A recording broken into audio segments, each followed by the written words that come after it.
안녕하세요, 푸빅입니다. 이번 시간에는 탑헤드 내용으로는 코로나19로 발생한 악영향 효과적으로 방지, 거시기사로는 3월 중앙기업 투자규모 전년 동기 대비 4.1% 증가, 1분기 전국 재정수지 대폭 하락, 3월 중앙기업 매출액 2조 2천억 위안 기록, 상하이 증권거래소 빠른 시일 내 지수시세 표시 정상화할 것 등이 있습니다. 그럼 어떠한 내용이 있는지 알아보겠습니다. 먼저 탑헤드입니다. 중국 인민은행은 실물경제 회복과 발전을 목표로 삼고 기존의 금융지원 정책을 실시하며 적시에 새로운 정책 조치를 취해 코로나19가 초래한 악영향을 효과적으로 방지할 것이라 밝혔습니다.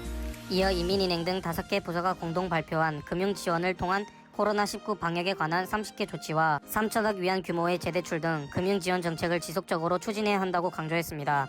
더불어 기업의 조업 재개에 따른 채무 상환, 자금 회전 및 자금 조달 확대 등 시급한 문제에 대해서는 관련 부서와 연계하여 금융지원 방식을 개선할 것이라 언급했습니다. 아울러 코로나19의 영향을 크게 받는 산업과 민영 및 영세 기업을 위해 특별 대출을 제공할 것이라 발표했습니다. 또한 금융기관의 기업 대출 이자 상환 조정, 대출 기간 확대, 영세 기업 대출 이자 감면 등을 추진할 것이라 밝혔습니다.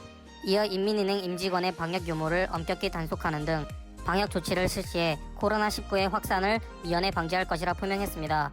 더불어 코로나19 상황이 비교적 심하지 않은 지역의 인민은행 지점과 산하기관은 방역을 철저히 실시하는 동시에 생산 질서를 회복해야 하며 방역과 경제사회 발전에 지속적으로 지원해야 한다고 언급했습니다. 다음으로는 거시기사입니다. 중국 국무원 국자위 펑어강 대변인은 중앙기업의 핵심 산업에 대한 투자 규모가 안정적으로 증가했다고 밝혔습니다. 이어 코로나19 기간 중앙기업의 1분기 고정자산 투자 규모가 조업 중단과 조업 재개 지연 등 영향으로 전년 동기 대비 4.5% 감소한 3,647억 6천만 위안을 기록했다고 발표했습니다.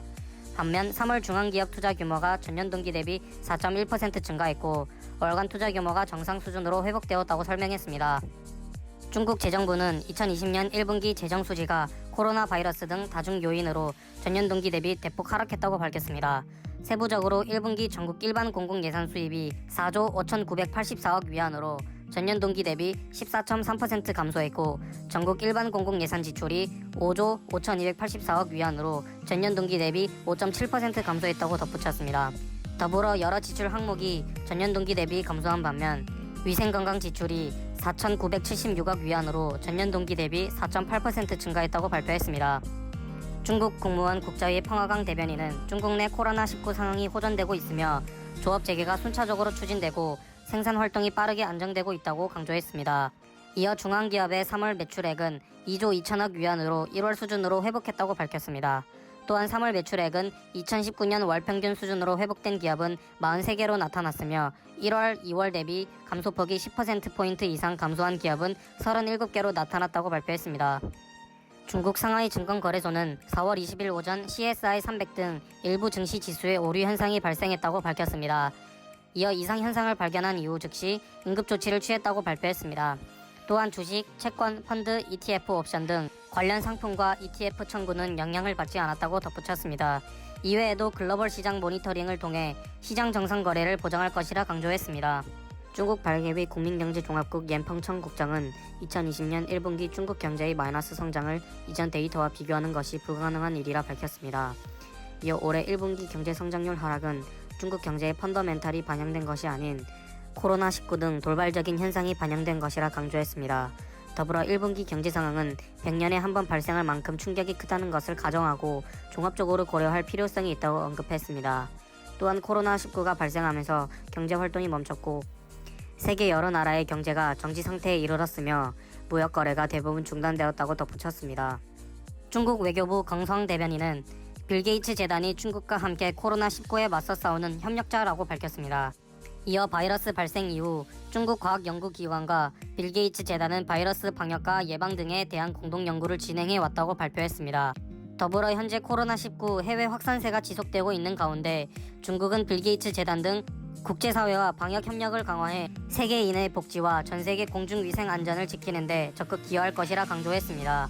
중국 해관총서 위생검역사 송 위엔첸 부국장은 중국 국내 코로나19 상황이 점차 호전되고 있으나 코로나19 글로벌 확산세가 지속되고 있다고 밝혔습니다. 이어 최근 다수의 중국 국내 거주자들이 해외에 거주 중인 친척 및 친구 등 지인에게 코로나19 방역 물품을 보내고 있다고 설명했습니다. 더불어 여러 조치를 동원해 통관 절차를 원활하게 만들 것이며 해외로 보내는 코로나19 방역 물품의 신속한 통관을 보장할 것이라 강조했습니다. 다음으로는 산업 기사에 대해서 알아보겠습니다. 중국 국가통계국은 2020년 3월 70개 도시의 상품 주택 판매 가격 변동 상황을 발표했습니다. 또한 3월 집값이 오른 도시 수가 현저히 증가했으며 63개의 도시의 신규 주택 가격이 전년 동기 대비 크게 상승했다고 설명했습니다. 한편 70개 도시 집값이 전반적으로 소폭 상승하며 회복세를 보이고 있음에도 불구하고 전국 부동산 시장 분화는 계속 진행되고 있다고 분석했습니다. 중국 철강산업협회는 주요 도시의 중후판 가격이 전주 대비 톤당 7위안 상승한 톤당 3,675위안을 기록했다고 밝혔습니다. 이어 인프라 프로젝트가 지속적으로 추진되고 있어 일선 제철소의 주문량이 증가하면서 재고량이 하락했고 유통자원 압력이 적어진 것이 주요 원인이라 설명했습니다. 또한 건축재는 전주 대비 톤당 26위안 상승한 톤당 3,638위안을 기록하면서 단기적으로 생산량이 재고되고 있고 전주보다 양호한 수요가 가격 상승의 주요 원인이라 나타냈습니다. 이어 한 애널리스트는 강제에 대한 전방 산업의 수요가 점차 증가하고 있어 2분기에는 제철소의 매출 이익이 회복세를 보일 것이라 덧붙였습니다. 석탄망은 지난주 코크스 탄광 가동률이 전주 대비 2.6% 상승한 115.8%로 전년 같은 기간과 비슷한 수준을 유지했다고 밝혔습니다. 이어 해외 코로나19 상황이 개선되지 않아 글로벌 코크스 수요가 위축된 반면 중국의 코크스 수입량은 증대될 것이라 전망했습니다. 더불어 중국 국내 코크스 공급이 기존 강세에서 둔화 구조로 전환되고 있다고 설명했습니다. 아울러 현재 최종 수요가 지속적으로 회복되고 있고 코크스 이윤이 증가하고 있으며 전방산업 제강소 용광로 생산량이 증가하고 있다고 발표했습니다. 중국 자동차 유통협회는 2020년 1분기 중고차 거래량이 전년 동기 대비 38.4% 감소한 200만 5,600대를 기록했다고 밝혔습니다. 아울러 거래 규모는 전년 동기 대비 41.22% 감소한 1,221억 5,300만 위안으로 집계됐다고 언급했습니다. 한편 2019년에 미국의 중국차 시장이 창출한 이익은 20%에 달하는 반면 중국은 2.2% 수준에 달한다고 설명했습니다. 이에 중국 중고차 시장의 발전 잠재력은 여전히 높은 수준이라 덧붙였습니다. 북극성 전력통신은 코로나19의 영향과 태양광 에너지 산업의 주기적 불경기로 인한 요인을 제외하더라도 2020년 중국 태양광 에너지 산업이 수많은 난관에 봉착할 것이라 전망했습니다. 한편 37곳의 태양광 에너지 기업이 실적 보고를 발표한 가운데 9개 기업의 순이익이 1억 위안을 상회했으나 코로나19의 영향으로 대부분 기업들의 실적이 감소했다고 덧붙였습니다. 들어주셔서 감사합니다.